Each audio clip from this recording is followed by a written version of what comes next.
Hello students, आज हम लोग पढ़ेंगे यूनिट्स एंड मेजरमेंट से रिलेटेड जो हमारे प्रैक्टिस क्वेश्चंस हैं उनको।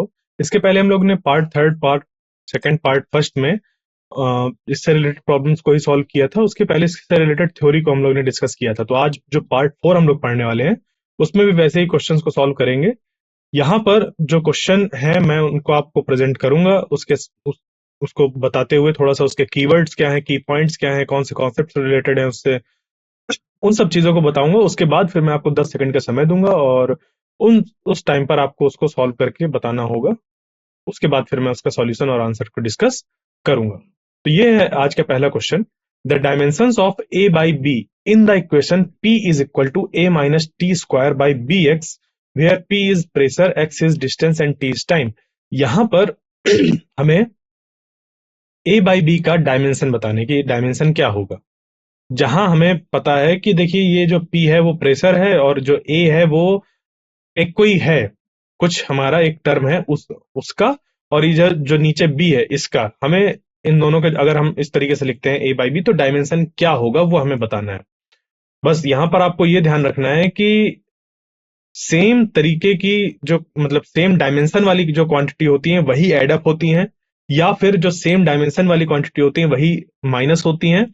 और इक्वल के दोनों तरफ सेम डायमेंशन वाली क्वांटिटीज का मौजूद होना कंपलसरी है। ये हमारा कॉन्सेप्ट यहां पर इस्तेमाल होगा। तो आप इसको सॉल्व करिए। ये रहा आपके 10 सेकंड का समय, उसके बाद फिर मैं आपको एक्सप्लेन करूंगा।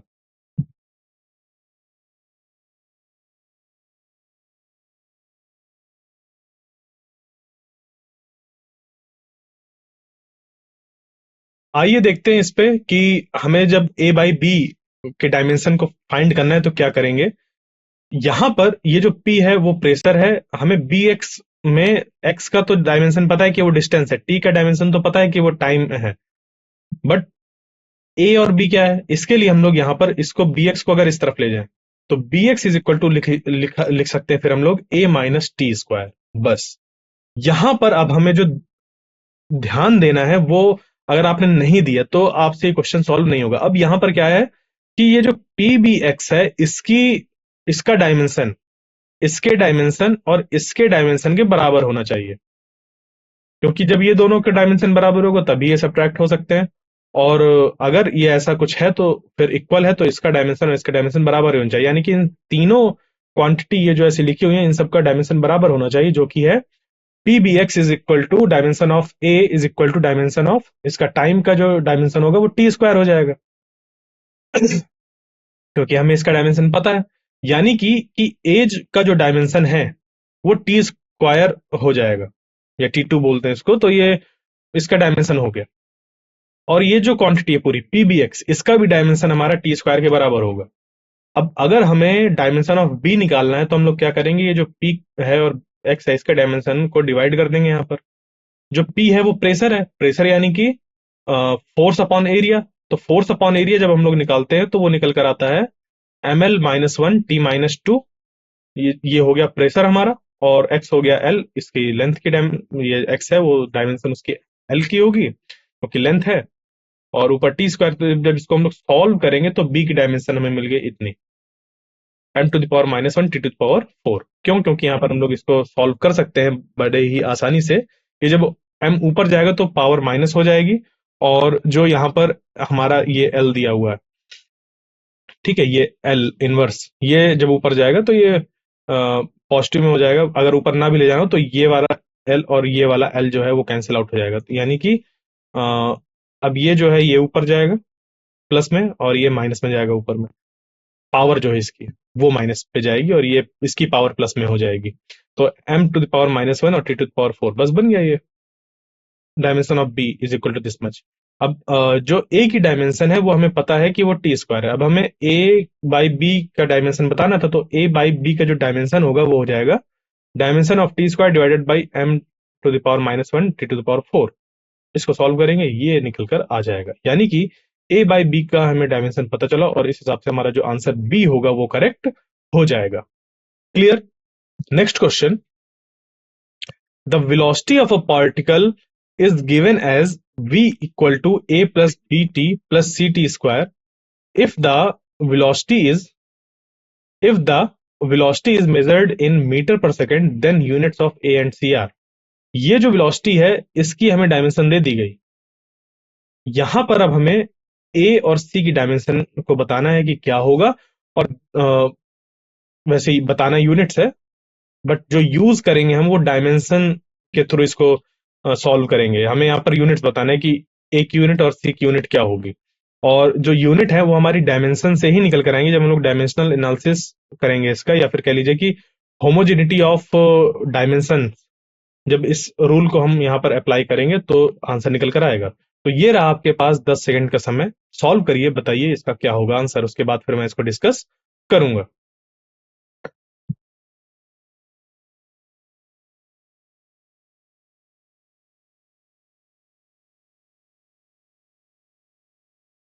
ये जो यहाँ पर हमारा ये C है और ये जो A है, होमोजेनिटी ऑफ डायमेंशन के अकॉर्डिंग यहाँ पर क्या होना चाहिए, ये जो वेलोसिटी की डायमेंशन है उतनी ही डायमेंशन होगी इस A की, और उतनी ही डायमेंशन होगी इस BT की, और उतनी ही डायमेंशन होगी इस CT स्क्वायर की।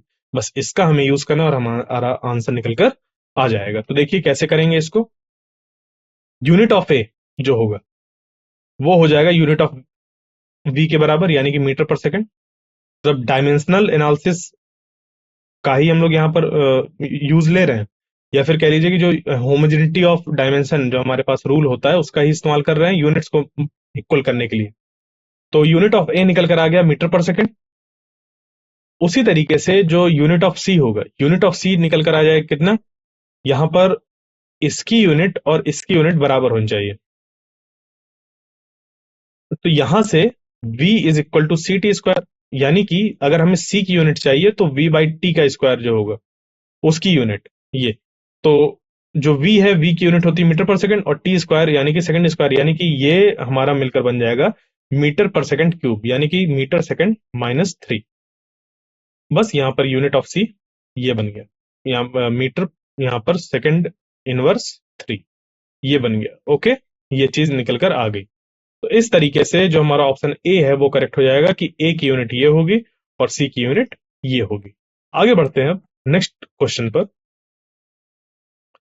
यहां पर जो हमें दिया हुआ है क्वेश्चन, उसमें हमें इस तरीके से दिया हुआ कि in the following dimensionally consistent equation, यहां पर उन्होंने कह दिया है कि जो इक्वेशन है वो डायमेंशनली कंसिस्टेंट है। एफ इक्वल टू, यहां से देख लेते हैं, f is equal to x divided by linear density plus y, और जो यहाँ पर एफ है वो क्या है, फोर्स है। तो dimensional formula for x and y, x और वाई के लिए डायमेंशनल फॉर्मूला हमें बताना है। तो यहां पर भी सेम कॉन्सेप्ट का यूज होगा जैसे कि पिछले अभी क्वेश्चंस पर हम लोग लगा रहे थे। ये रहा आपके पास 10 सेकंड का समय, सॉल्व करिए, उसके बाद फिर हम इसको आगे डिस्कस करेंगे।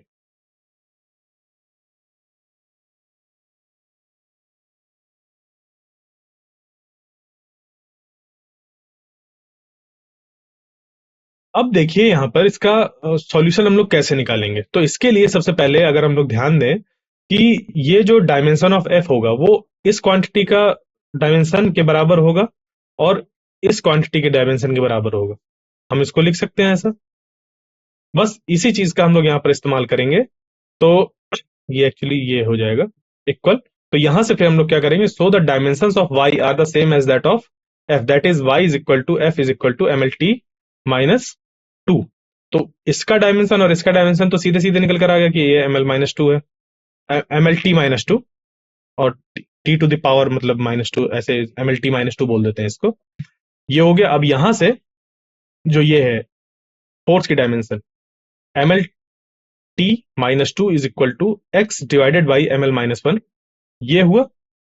यहां पर ये जो चीज है वो आ जाएगी इस तरफ, जिससे कि इसका डायमेंशन हमें पता चल जाएगा। तो ये बन जाएगा एम स्क्वायर एल जीरो, क्योंकि ये इधर एल है और ये एल माइनस 1 है, एम स्क्वायर एल जीरो और टी माइनस 2, यानी कि एक्स की डायमेंशन हमें ये पता चल गई। इस हिसाब से हमारा जो आंसर ए है वो करेक्ट हो जाएगा। आगे बढ़ते हैं नेक्स्ट क्वेश्चन पर। Dimensions of self inductance, self inductance की डायमेंशन क्या होगी। यहां पर अगर हम बात करें सेल्फ इंडक्टेंस की, तो इस चीज को आप लोग ने पढ़ा है क्लास 12th में।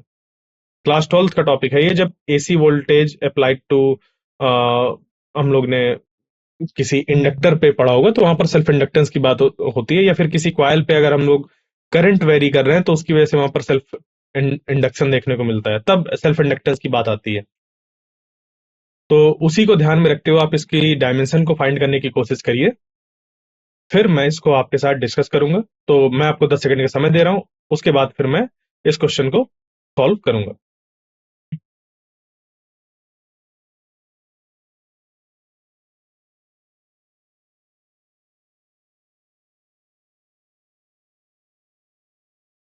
आइए इसको देखते हैं कि इसका सॉल्यूशन क्या होगा। देखिए, इसका जो आंसर है वो बी वाला है। कैसे? हम लोग जानते हैं कि मान लीजिए कि कोई एक कॉइल है, तो उस कॉइल में अगर आई करंट है और वो समय के साथ चेंज हो रहा है, किस रेट से? di/dt। तो यहां पर, क्योंकि आई के चेंज होने की वजह से जो मैग्नेटिक फील्ड है इसके थ्रू वो चेंज होगी, जिसके कारण से इसके अंदर से पास होने वाला फ्लक्स चेंज होगा, जो कि एक बैक ईएमएफ को इंड्यूस करेगा, जिसको कि हम लोग वोल्टेज भी बोलते हैं।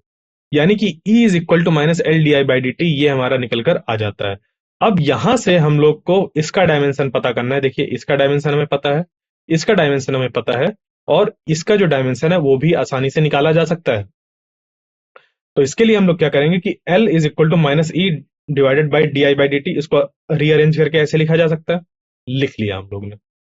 अब डायमेंशन ऑफ L जो होगा वो होगा डायमेंशन ऑफ E, यानी कि ईएमएफ। ये ई चार्ज नहीं, ये ईएमएफ वोल्टेज है। और हम लोग जानते हैं कि जो वोल्टेज होता है वो होता है वर्क डन अपॉन चार्ज।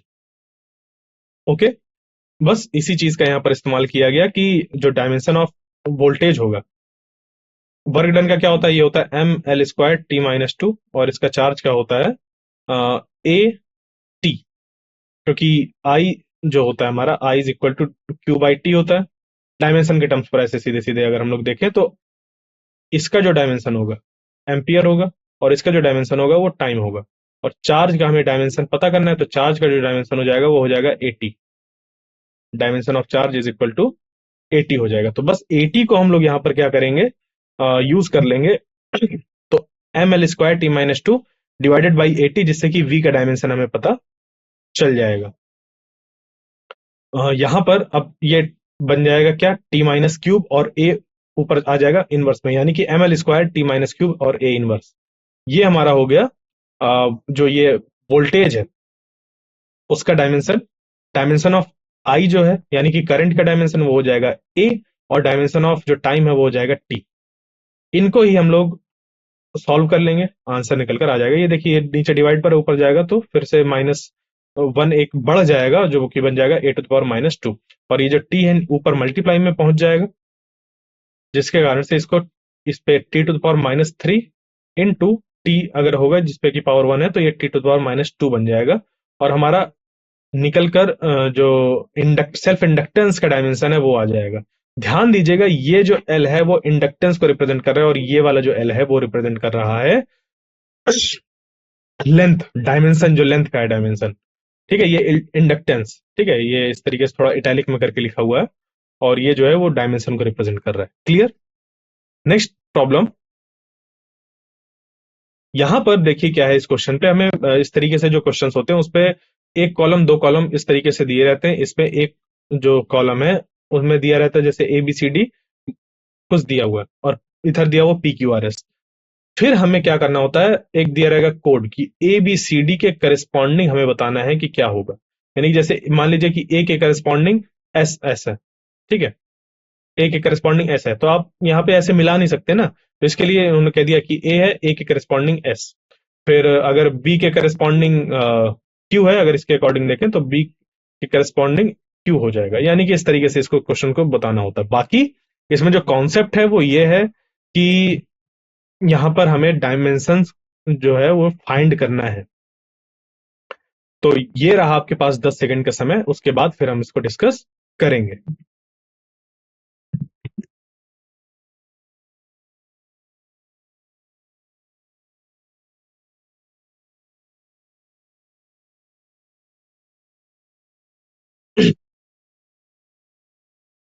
अब देखिए यहां से कि जो हमारे पास चार क्वांटिटीज हैं, Boltzmann constant, coefficient of viscosity, Planck's constant, thermal conductivity, इन सब के अगर हम डायमेंशन की बात करें तो क्या हो जाएगा यहाँ पर ml² T-1, ml-1 T-1, ml T-3 और k⁻⁻⁻1 ml²T-2 k-1, इसमें कौन सा किसका होगा, इसके लिए हमें फाइंड ही करना पड़ेगा। या तो आपको याद हो या तो आप इसको फाइंड कर सकते हो, तो हम फाइंड करना सीखेंगे। देखिए जो हमारा law of equipartition of energy है, काइनेटिक थ्योरी ऑफ गैसेस में पढ़ते हैं, तो इसमें क्या होता है, जो एनर्जी है वो होता है ml²T-2 और वो बराबर होती है एक डायमेंशन में जो एनर्जी होती है वो होती है हाफ kBT। अब क्योंकि हमें इस कांस्टेंट से मतलब नहीं, सिर्फ डायमेंशन की बात करनी है, तो एनर्जी को हमने ये माना कि 3/2 kBT हो, चाहे चाहे वो 1/2 kBT हो, उसके बजाय हमने सिर्फ ये देखा कि हमें ये जो बोल्ट्जमैन कांस्टेंट है ये इसके डायमेंशन को फाइंड करना है। तो दोनों तरफ हमने डायमेंशन को लिख दिया। यू के डायमेंशन हो जाएगा ml²T-2 एनर्जी का डायमेंशन, और जो के है वो इस तरीके से डायमेंशन के फॉर्म पर लिख दिया, और जो टी का डायमेंशन होगा वो हो जाएगा के। यहां पर अब ध्यान दीजिएगा कि ये जो के है वो स्मॉल के है एक्चुअली, ये जो के है वो स्मॉल के है, ये बोल्ट्जमैन वाला। तो ये आ जाएगा इस तरफ नीचे डिवाइड पे, जो कि बन जाएगा ml²T-2 k-1। तो ये बोल्ट्जमैन कांस्टेंट का जो है वो हमारा बन गया। अब उसके बाद यहां से फिर F is equal to eta A dV/dx। तो ईटा जो है, ईटा का डायमेंशन वो हो जाएगा ml-T-2 divided by L square L T-1 L inverse. तो ये L इनवर्स से एक L इनवर्स कैंसिल आउट हो जाएगा, एक L से ये L कैंसिल हो जाएगा। फिर यहाँ पर हम लोग इसको जब सॉल्व करेंगे तो ये हमें मिल जाएगा कि ये जो ईटा है यहाँ पर, तो ये हो गया M L इनवर्स यहाँ पर, क्योंकि ये देखिए इससे अब यहाँ पर क्या है कि ये हो गया ml-T-2, ठीक है, ये ml-T-2 हो गया फोर्स, ये नीचे आ जाएगा एरिया, तो ये L स्क्वायर हो गया, और ये जो dV है ये हो जाएगा L-T-1, ये आ गया, ओके। फिर यहाँ पर जो dx है वो आ जाएगा L-1, ये एक्स्ट्रा L यहाँ पर आ रहा है, ठीक है, एक इसको यहाँ पर एक L एक्स्ट्रा लिखा हुआ है, इसको यहाँ पर हटा देते हैं। अब जब इसको सॉल्व करेंगे हम लोग, अब जब इसको सॉल्व करेंगे तो ये करेक्ट हो जाए, निकल कर आएगा हमारा। तो एक L से ये कैंसिल आउट, और एक L इससे कैंसिल आउट हो जाएगा, जिससे कि हमारा L इनवर्स ऊपर आ जाएगा, और ये जो T-1 है और T-2 इससे एक एक कैंसिल हो जाएगा, तो ये बच जाएगा हमारा T-1, यानी कि ये हमारा डायमेंशन निकल कर आ गया। तो ए वाले के लिए जो डायमेंशन निकल कर आया वो क्या हो गया, ml² T-2 k-1, यानी कि ए वाला जो है वो एस के करस्पॉन्डिंग है, जो बी वाला है वो किसके करस्पॉन्डिंग है, वो क्यू के करस्पॉन्डिंग है। तो इस हिसाब से हम लोग जब आगे देखेंगे प्लैंक्स कांस्टेंट और थर्मल कंडक्टिविटी को भी फाइंड करेंगे इस तरीके से। यहाँ पर जो एनर्जी है उसका हो गया ml²T-2, वी हो गया यहाँ पर हमारा फ्रीक्वेंसी है, ये वी नहीं है सॉरी, न्यू, एच न्यू होता है, तो ये हमारा फ्रीक्वेंसी हो गया जो कि होता है 1/T, यानी कि टाइम T-1, ये इसका डायमेंशन हो गया। बस यहां से हम लोग इसको जब सॉल्व करेंगे तो ये इधर से एक कैंसिल आउट हो जाएगा, बचेगा ये, यानी कि ml²T-1 ये h की डायमेंशन हो गई। इसी तरीके से हम लोग dQ/dt के लिए भी निकाल लेंगे, जिसमें कि हमें ये जो k है इसका डायमेंशन फाइंड करना है। तो इस k का डायमेंशन जो हमारा है वो निकल निकल कर यहाँ पर ये जो k है ना, ये थर्मल कंडक्टिविटी एक्चुअली, ये हमारी थर्मल कंडक्टिविटी है, ये ना तो बोल्ट्जमैन कांस्टेंट है, ना तो ये हमारा जो टेम्परेचर के लिए के है केल्विन वो है, ये हमारा थर्मल कंडक्टिविटी को डिफाइन कर रहा है। वहां से ये हमारा निकल कर आएगा ये थर्मल कंडक्टिविटी के, इसका डायमेंशन जो कि हो जाएगा ml-T-3 k-1। आगे बढ़ते हैं, यानी कि इसका जो आंसर हो जाएगा वो हमारा हो जाएगा बी वाला, जिसमें कि SQPR ये वाला, ए एस के करस्पॉन्डिंग, और जो बी है वो क्यू के करस्पॉन्डिंग, जो सी है वो पी के करस्पॉन्डिंग, और जो डी है वो आर के करस्पॉन्डिंग, ठीक है, इस तरीके से ये हो गया। तो चलते हैं अब नेक्स्ट क्वेश्चन पर, क्वेश्चन नंबर 34। ये जो क्वेश्चन है, इस क्वेश्चन पे हमें दिया होता है दो स्टेटमेंट, जिसमें कि हम लोग को ये देखना होता है कि क्या दोनों स्टेटमेंट ट्रू हैं, और अगर दोनों ट्रू है तो क्या सेकंड स्टेटमेंट पहले वाले का करेक्ट एक्सप्लेनेशन है। अगर ऐसा नहीं है तो अब हमारे पास कई सिचुएशंस आ सकती हैं, जैसे कि दोनों स्टेटमेंट ट्रू हो, यानी कि statement first is true, statement second is true, statement second is the correct explanation for statement first, या फिर statement first is true, statement second is true, statement second is not the correct explanation for statement one, यानी कि ये दोनों खुद में तो सही है बट ये इसका करेक्ट एक्सप्लेनेशन नहीं है। या फिर ये सही हो, ये स्टेटमेंट सही हो, ये गलत हो, या फिर ये गलत हो, ये सही हो। तो ये चार ऑप्शन हमारे पास मौजूद है। मैं आपको 10 सेकंड का समय दे रहा हूं, फिर उसके बाद फिर मैं इसका जो सॉल्यूशन है उसको डिस्कस करूंगा।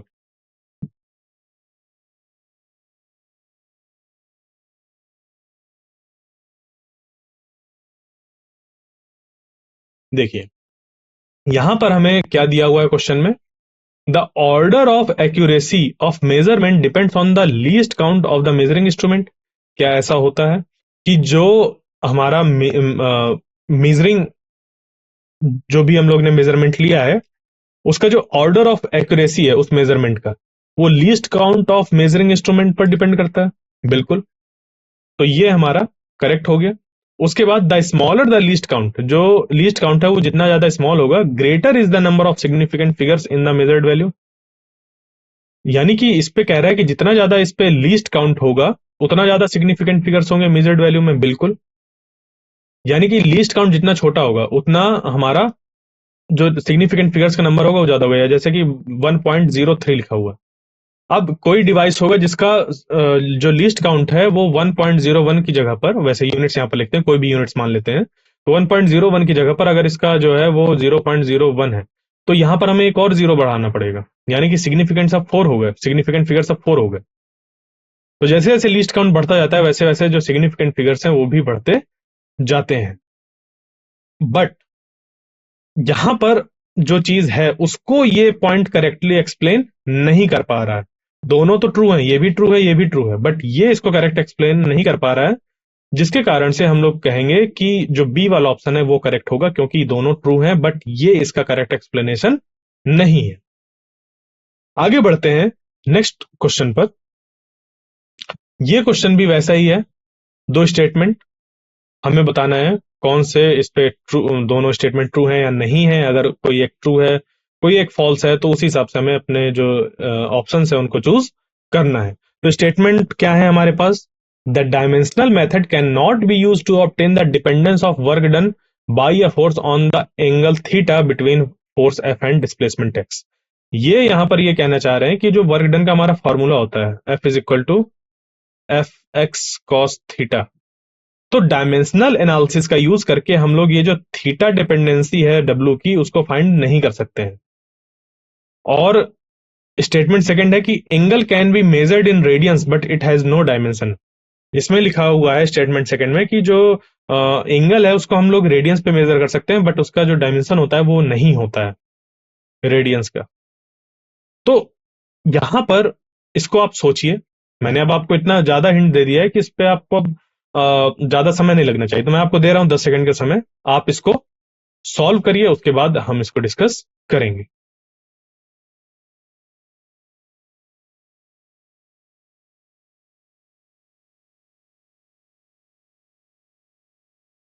आइए देखते हैं इसको। यहां पर हमारे दो स्टेटमेंट जो हैं कि जो डायमेंशनल मेथड है वो उसको हम यूज नहीं कर सकते हैं इस डिपेंडेंसी को फाइंड करने के लिए, वर्क डन की इस डिपेंडेंसी को फाइंड करने के लिए। क्यों?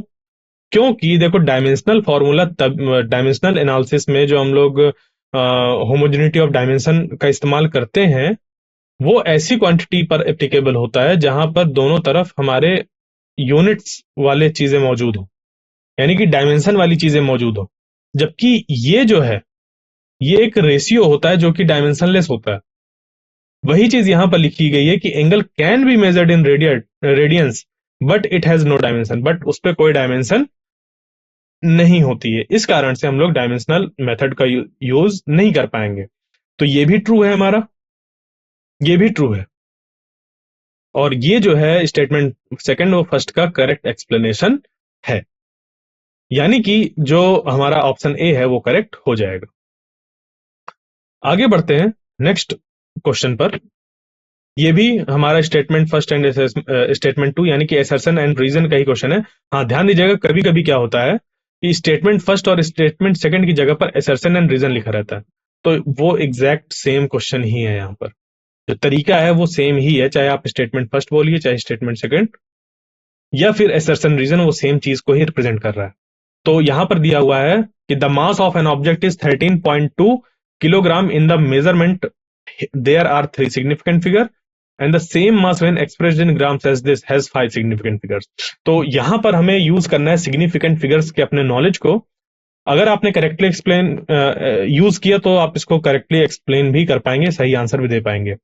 तो यहां पर आप इसको सॉल्व करिए, मैं आपको 10 सेकंड का समय दे रहा हूं, उसके बाद हम इसको डिस्कस करेंगे।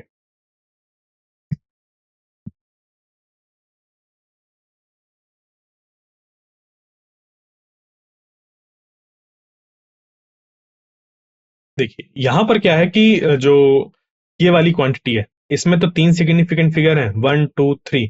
क्यों? क्योंकि ये तीनों जो हैं वो हमारे नॉन जीरो नंबर्स हैं। ये और ये तीनों नॉन जीरो नंबर्स हैं, जिसके कारण से तीनों की तीनों सिग्निफिकेंट फिगर्स मौजूद हैं। जब बात आती है इस तरीके से मेजरमेंट लिखने पर, तो यहां पर क्या है कि 1 2 3 4 5 5 यहां पर हमें लग रहा है कि 5 फिगर्स हैं। तो क्या सारे के सारे सिग्निफिकेंट हैं? नहीं। जो रूल कहता है सिग्निफिकेंट फिगर्स के लिए वो ये है कि अगर हम किसी क्वांटिटी को मेजर कर रहे हैं और यूनिट हम लोग चेंज कर दें, कि अभी किलोग्राम में मेजर कर रहे थे और ग्राम्स पर, तो यूनिट के कन्वर्जन से इसमें कोई जो सिग्निफिकेंट फिगर्स है उसमें कोई फर्क नहीं आना चाहिए। तो यहां पर 3 है, यहां पर भी 3 ही होने चाहिए और ये है भी 3। अगर इसको करेक्टली देखा जाए तो ये 5 सिग्निफिकेंट फिगर्स नहीं है, ये 3 सिग्निफिकेंट फिगर है, यानी कि ये गलत लिखा हुआ है। क्यों? क्योंकि जो सिग्निफिकेंट फिगर्स के लिए रूल है वो ये है कि अगर हमारे पास बिना डेसिमल का कोई नंबर है तो नॉन जीरो डिजिट के राइट में जितने भी जीरो होंगे वो हमारे सारे इनसिग्निफिकेंट होंगे, यानी कि इस पे भी 3 सिग्निफिकेंट फिगर्स ही मौजूद है। क्लियर? तो क्या हो जाएगा कि दोनों जो हमारे स्टेटमेंट है उनमें से पहला वाला तो करेक्ट है जबकि दूसरा वाला रॉन्ग है, यानी कि फर्स्ट स्टेटमेंट इज ट्रू और सेकंड इज फॉल्स। सी वाला ऑप्शन करेक्ट हो जाएगा। आगे बढ़ते हैं और ये है आज का हमारा लास्ट क्वेश्चन। देखिए इस पे भी बिल्कुल वैसा ही है, 2 स्टेटमेंट दिए हुए हैं, यहां पर आपको बताना है कि क्या करेक्ट होगा।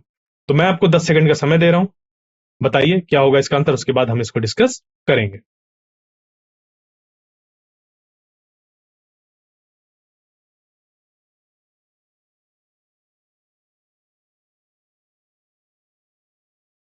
जो हमें 2 स्टेटमेंट यहाँ पर दिए हुए हैं वो है मेथड ऑफ डायमेंशंस कैन, पहला स्टेटमेंट जो है इस पे वो है कि method of dimensions can not be used for deriving formula containing trigonometrical ratio, कि जो मेथड ऑफ डायमेंशन है उसको हम यूज नहीं कर सकते हैं ऐसे फॉर्मूला को डिराइव करने के लिए जिसपे कि ट्रिग्नोमेट्रिकल रेशियोज इन्वॉल्व हो। बिल्कुल, जैसे कि अभी हम लोग ने देखा डब्ल्यू के केस में कि एफ डी या फिर एफ एक्स कॉस थीटा, ये जब हमारा डायमेंशन लेस है जबकि इसको इंक्लूड होना चाहिए, तो फिर हम कैसे पता कर सकते हैं? डायमेंशनल फॉर्मूले का यूज करके हम कैसे फाइंड कर सकते हैं? नहीं कर सकते। तो ये एक ट्रिग्नोमेट्रिकल रेशियो है और रेशियो डायमेंशन लेस ही होते हैं, तो हम नहीं इस्तेमाल कर सकते हैं मेथड ऑफ डायमेंशन। तो यानी कि ये ट्रू है, ये जो बात लिखी गई है ये एकदम ट्रू लिखी गई है। दूसरा statement second, this is because, ये ऐसा होता है क्योंकि, this is because trigonometrical ratios have no dimension. बिल्कुल, ये इसी वजह से हम लोग नहीं कर सकते क्योंकि जो ट्रिग्नोमेट्रिकल रेशियो होते हैं उनमें डायमेंशन नहीं होता। कोई भी रेशियो आप ले लीजिए उसमें डायमेंशन नहीं होता है, यानी कि दोनों स्टेटमेंट हमारे करेक्ट हैं और ये इसका करेक्ट एक्सप्लेनेशन है, यानी कि ये जो ए वाला है वो हमारा ऑप्शन करेक्ट हो जाएगा। तो इस तरीके से ये हमारा सॉल्यूशन है। आज के लिए इतना काफी है, मिलते हैं नेक्स्ट लेक्चर में। आई होप जो आज का लेक्चर था वो आपको समझ पे आया होगा। तो नेक्स्ट लेक्चर तक के लिए थैंक यू।